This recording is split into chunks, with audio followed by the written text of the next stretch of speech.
رسول اللہ سے پوچھو نا، کیا رسول اللہ نے، لیکن سوال ہے تو کچھ نہ کچھ تو جواب دینا ہوگا اور ڈھونڈ کر دینا ہوگا۔ کیوں رسول اللہ نے کی؟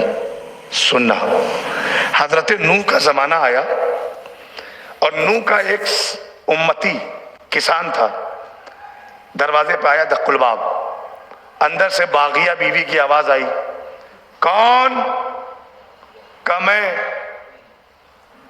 نوح کا امتی ہوں، درخت کے سائے میں لیٹے ہوئے یہ گیا، السلام علیکہ یا نبی اللہ، سلام کا جواب دیا، اور دعا کروانے آیا تو وہ بھول گیا۔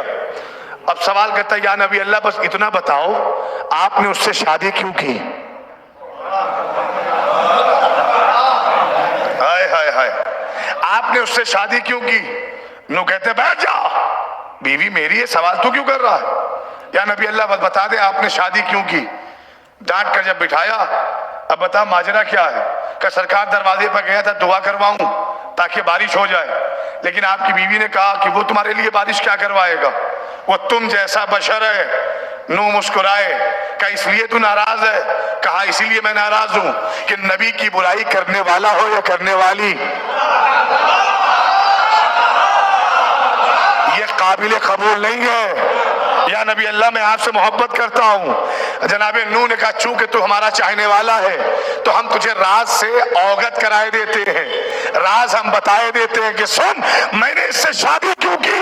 کہا کیوں کی؟ کہا اللہ نے جبرائیل کو بھیجا کہ جا جبرائیل اور میرے بندے نوح سے کہہ دے کہ فلاں قبیلے کی خاتون کے پیروں میں نکاح کی بیڑی ڈال کر اسے گھر میں قید کر دے، اگر یہ باہر رہی تو نقصان بہت پہنچائے گی۔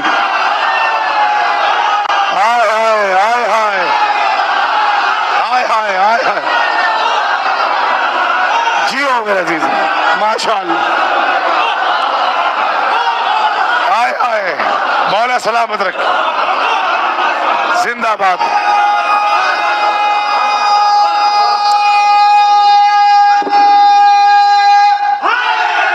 یا اللہ، خاتون سے نکاح کرو اور نکاح کی بیڑی پیروں میں ڈال کے اسے گھر میں قید کرو، اگر یہ باہر رہی تو نقصان بہت ہوگا، اگر باہر رہی تو نقصان بہت ہوگا۔ تو جو حکم نوح نبی اللہ کے لیے آیا وہی حکم محمد رسول اللہ کے لیے بھی آیا۔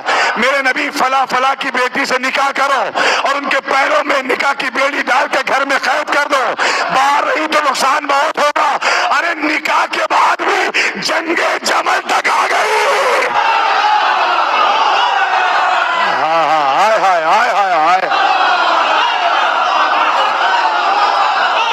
مولا آپ کو سلامت رکھے۔